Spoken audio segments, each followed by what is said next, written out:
One issue for many larger firms, especially public limited companies that are listed on the stock exchange, is that the owners may not be directly involved in running of the business.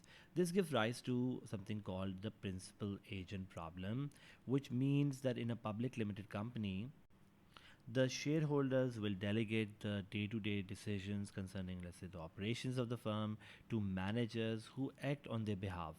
In this case, the shareholders are the principals. Why? Because they are the ones who own the company, and the managers are the agents who run the things for them. The degree of accountability of managers to the owners may be weak when the shareholders are a disparate group of individuals or are a group of individuals who are not closely looking at the business. If the agents, which are the employees, are fully in sympathy with the objective of the owners, there is no problem, and the managers will take exactly the decisions that the owners would like. Problems only arise when there is a conflict between the aims of the owners and those of the managers. The shareholders, which are the owners, are likely to want the firm to maximize the profit, but the managers may have other motivations. One simple explanation of why this problem can arise, where the agents might have a different goal, could be that the managers like a quiet life, or they want to have less growth because they don't want to have more work, and therefore they may not want to push to make as much profit as possible, or do not want to grow as much as possible.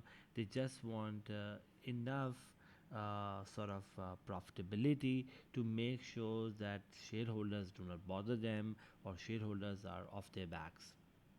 Another possibility is that the managers may become negligent because they're not fully accountable. One manifestation of this could be the organizational slack that can happen, where the cost will not be minimized as the firm is not operating as efficiently as it could. And the reason could be simply because the managers are not purely accountable. In other words, there could be some degree of what we call X inefficiency that can come about because of such negligence. The principal agent problem arises primarily because when you look at it, there is asymmetric information. This arises because the agents have better information about the effects of their decisions than the owner or the principals who are not involved in the day-to-day running of the business. So in a way, the agents or the managers have more information than the principal, and as a result of that, they are exploiting the situation.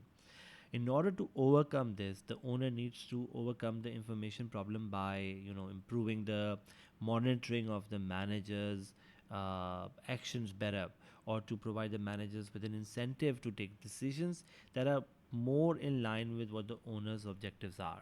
For example, if bonuses related to profits are offered, then the managers are more likely to maximize profits.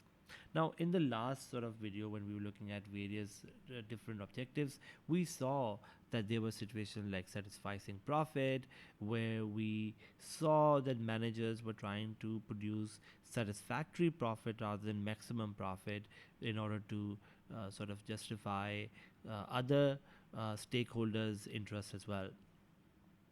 So we can say this, that the principal agent problem can sometimes also make a firm not maximize profit, and there could be other reasons where the agents who are not working in interest of the principal may decide to sort of follow a goal which could be sales revenue maximization or sales volume maximization, uh, or any goal that can basically result in their interest to be maximized and not the shareholders' interest.